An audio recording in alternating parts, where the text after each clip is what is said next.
right, we're good? All right. All right, everybody.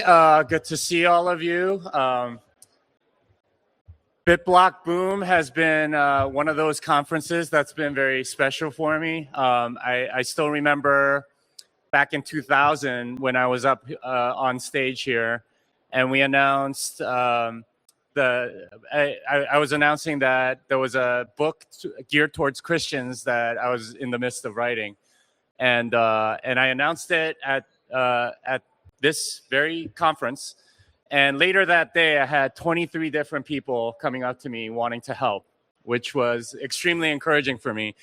And look where we are now, where Thank God for Bitcoin is a part of this conference. There was a prayer breakfast this morning and everything else.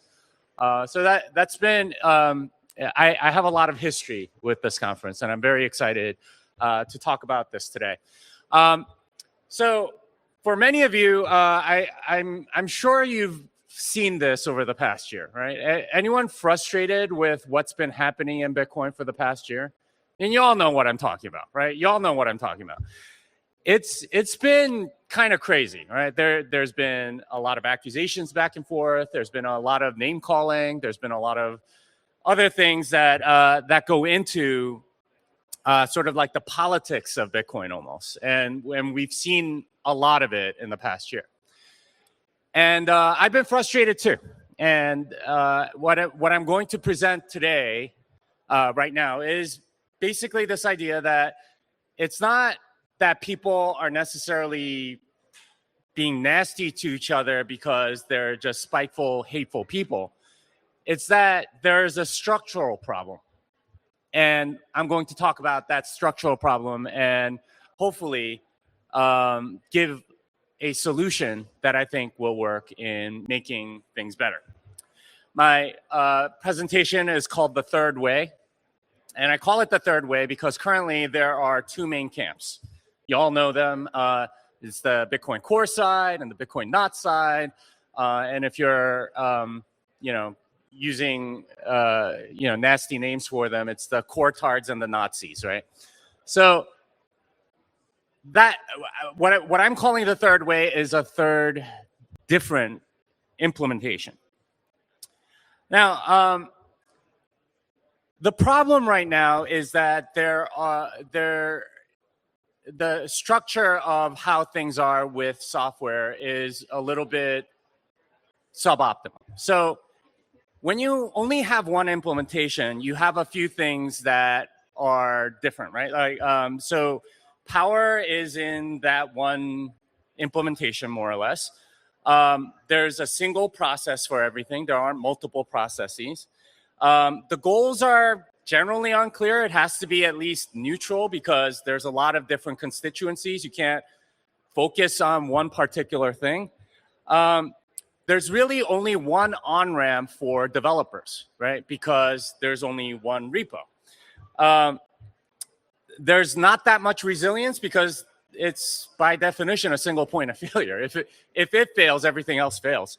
There's a lot of government fundraising and regulatory things that are more or less just a single thing. And the user will for things has to go through that one channel, that one software implementation. It has to go through that same process.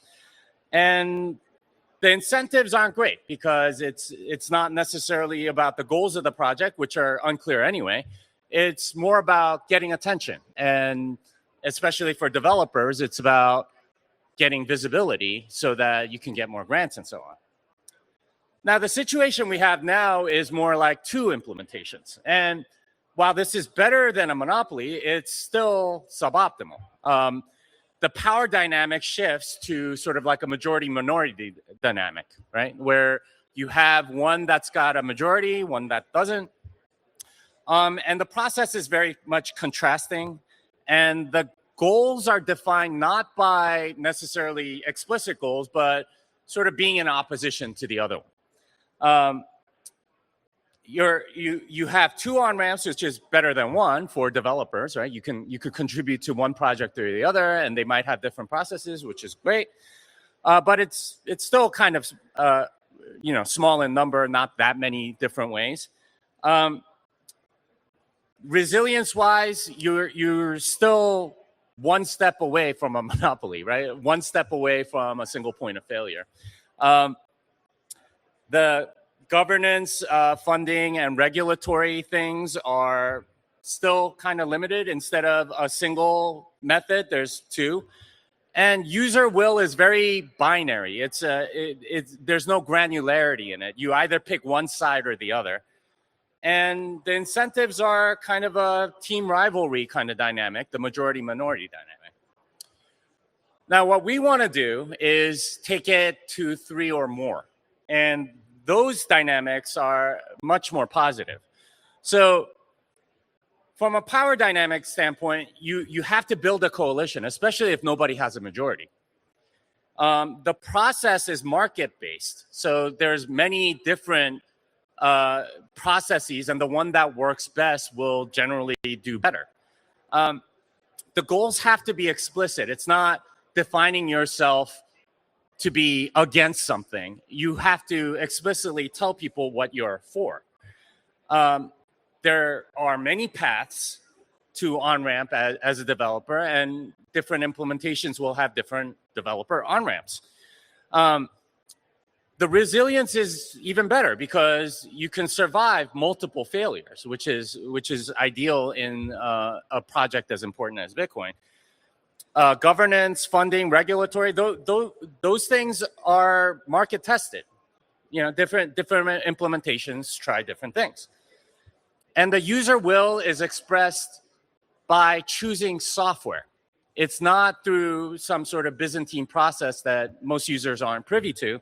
It's also not completely binary where it doesn't really match maybe your values. And finally, the incentives are that you are held accountable for the goals that you have. BitBlockBoom started because we were outsiders and we needed a place that felt like home. Stockyards were always a place for people who didn't fit in. Let's go take a look at the cow town. Put on your hat. Let's go. Stockyards weren't just a cattle town. It was a place for cattlemen, traders, outlaws, and gamblers, people that were building something new. And that sounded familiar. Butch Cassidy and the Sundance Kid were known to spend time here, and Bonnie and Clyde stayed right here in the Stockyard Hotel. Hotels were great, but they're too normal, and Bitcoin is anything but normal. So we moved BitBlockBoom to a place with some edge and some history. They still run Longhorn Steer down this street every day, just like they did 100 years ago. And BitBlockBoom, well, it's just a few steps away. This is Mule Alley. This is where relationships are made. Bars, restaurants, rodeos, hangouts. Mule Alley is the place to come when the BitBlockBoom day is done. BitBlockBoom was built for people who didn't have a home, and the same thing applies to the Stockyards. Seems like we finally found a home. See you at the Stockyards.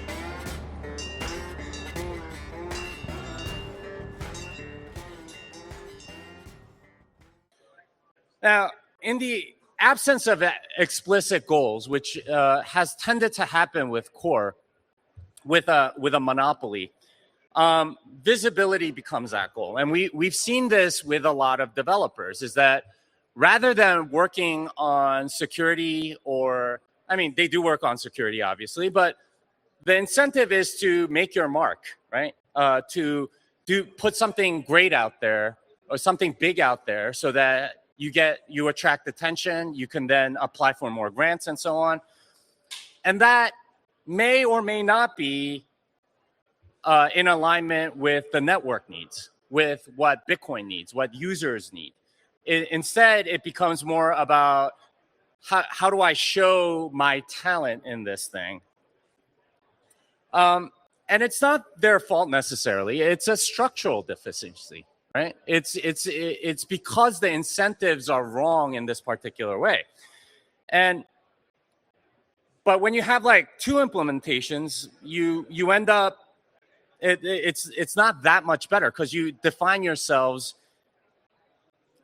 Each implementation defines itself by the opposition to the other one.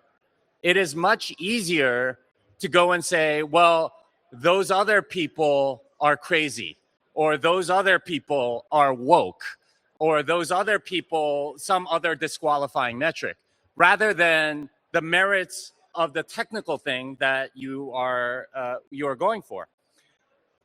And this is where 3 or more is actually very beneficial, because instead of telling people what you're against, right? Those people are crazy or those people are woke, you have to explicitly say, hey, we're for these things. And it makes for a much more logical and rational decision-making on the part of the user.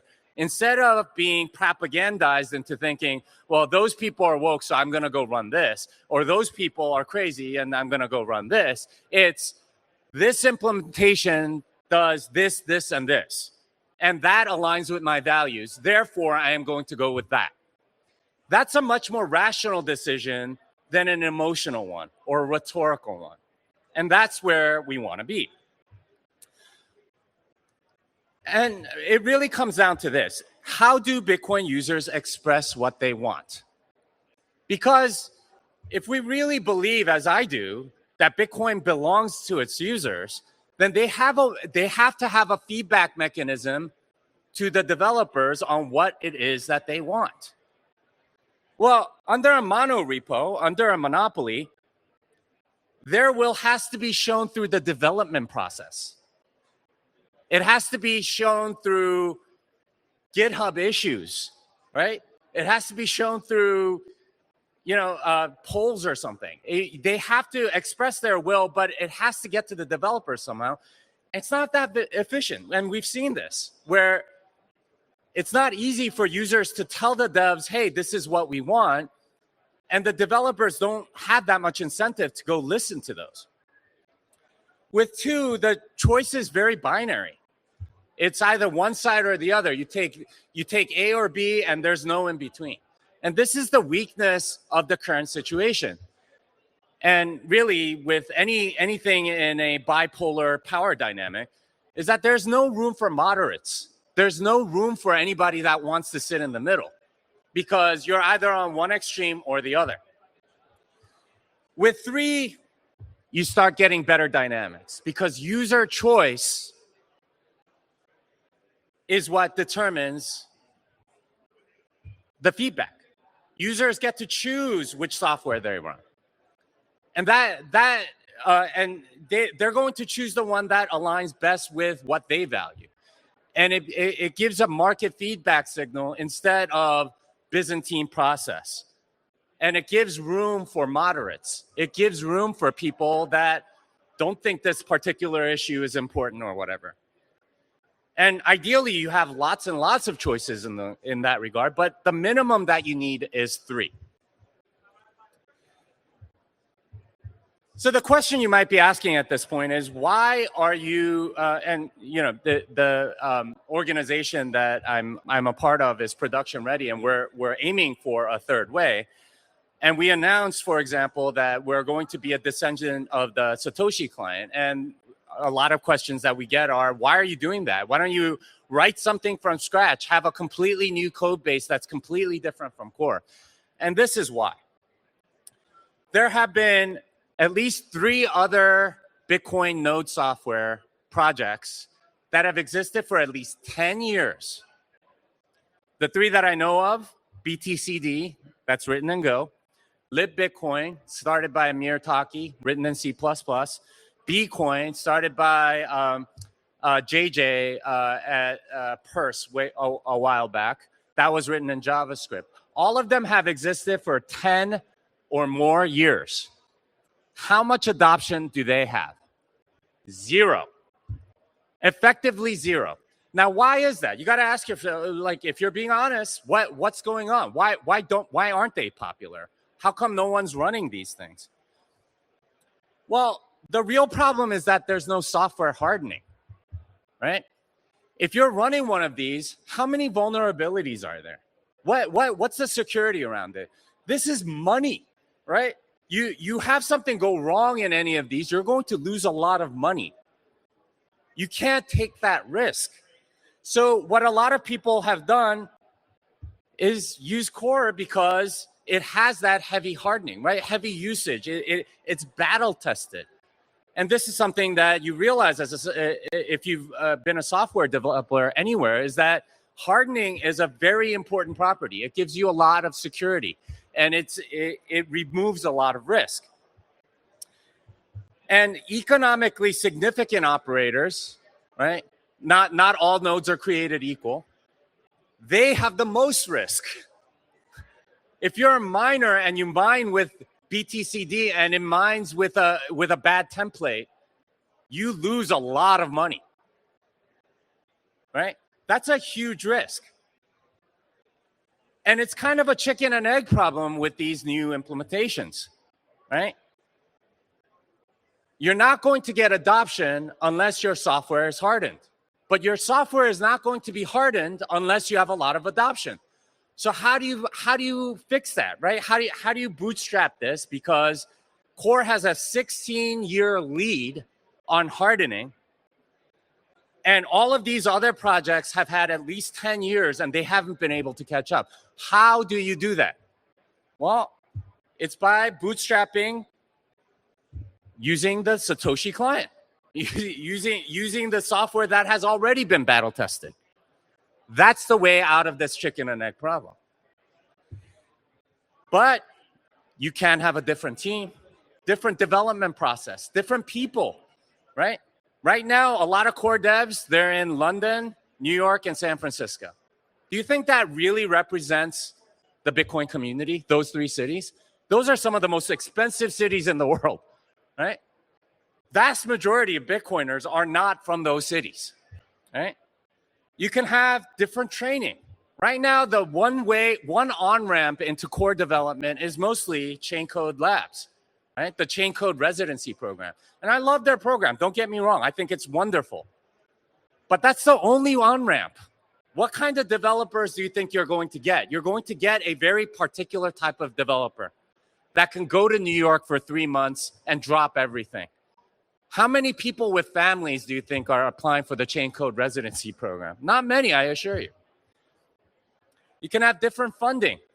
Right now, most of the funding comes from large entities that want a virtue signal that they're helping Bitcoin, right? There are other funding opportunities, right? There are other funding programs that could work and that could better represent what users want. But they haven't really been tried because these large entities give a lot of money. Why bother, right? Different culture. And we got to talk about this because the culture within a development group exists, number one, and it does tend to go in a direction or another. And that's a reality of any organization, is that you are going to have a culture. It may not be the optimal one. And it needs a feedback loop to optimize. Different governance. Now, the governance is a little bit of a dirty word in Bitcoin. But in the absence of pretending that you don't have governance, you get a governance that's implied and arbitrary and not fair. I think you need governance. And multiple implementations allows you to have lots of different kinds of governance. You can have a marketplace. You can have people try different things. And different goals. This is the most important one. Because every implementation can try to be something to the people that are running it. It kind of sucks that it's a one-size-fits-all node economy right now. If you're running a particular type of node, you're going to want different parameters and you're going to prioritize different things. If you're a block explorer, it's very important for you to have an address index. That doesn't exist in Bitcoin Core, right? And I get it. It's because they don't want to be everything to everybody. But when you're a monopoly, that's essentially what you end up becoming. Having different goals is a very good thing, especially when you have a lot of different choices. So we are starting a 501c3 to fund a third implementation. So why are we doing it? Well, we want to give users a choice.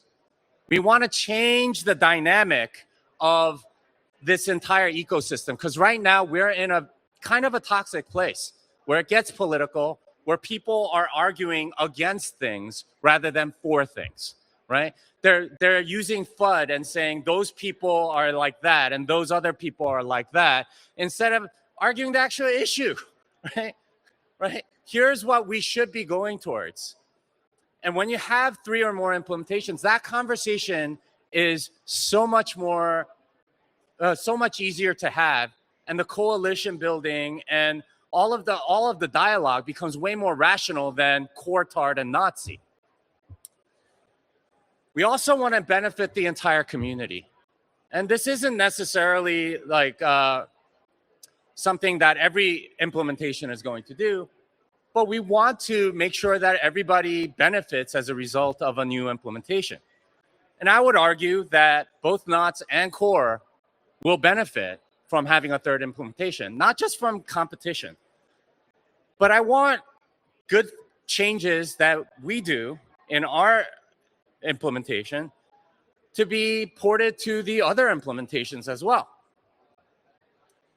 We also want to add resilience. Like, think about what would happen if somehow the core maintainers were all Mossad agents or something, right? Or if they were captured by a certain thing. What would happen right now?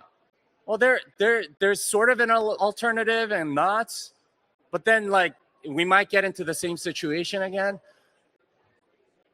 Having additional implementations gives us protection against any one group getting captured.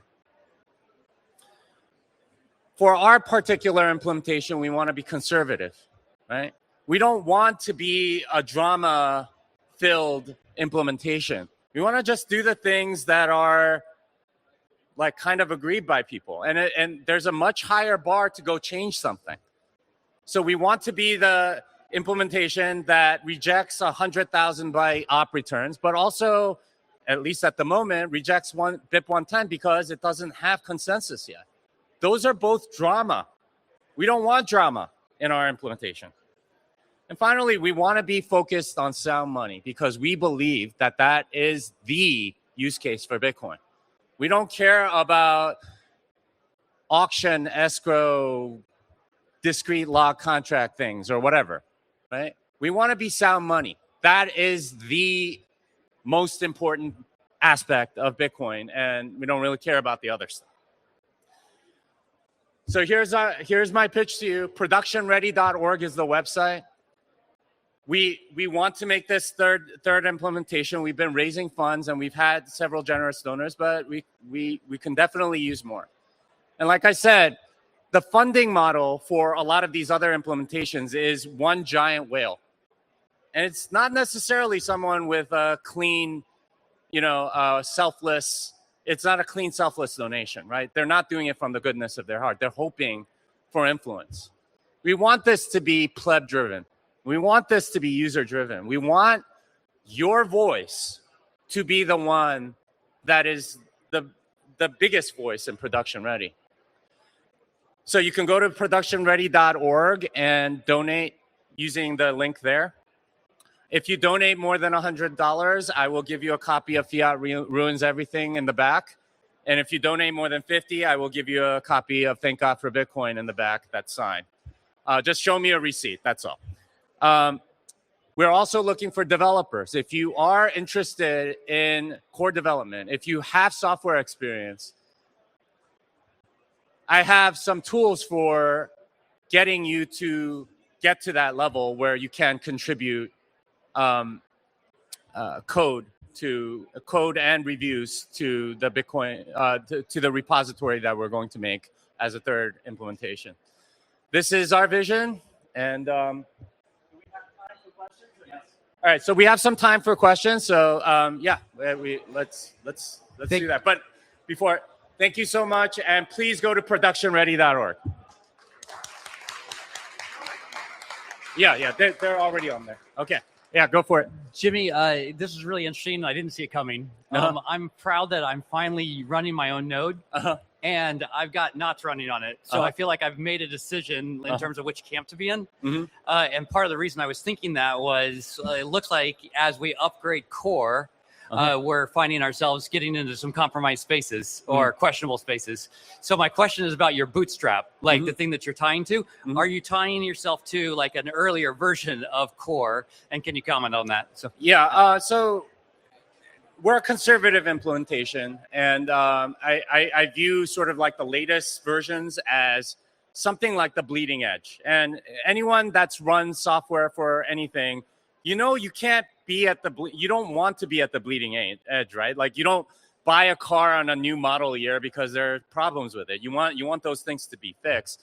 So naturally, a lot of economically significant actors think the same way, and we definitely want to target those people, those organizations. If you're an exchange, you're not running the bleeding edge stuff because that might break, right? They might have vulnerabilities. You want something hardened for the same reasons that I said earlier. So most likely we'll be going back a few versions and trying to support those people, doing some market research on what they want, what's important to them, and trying to cater to the nodes, to the users essentially that want to run. You know, what needs are they not getting satisfied with the current system? Yeah. Any other questions? All right, thanks, Jimmy. Thank you, guys.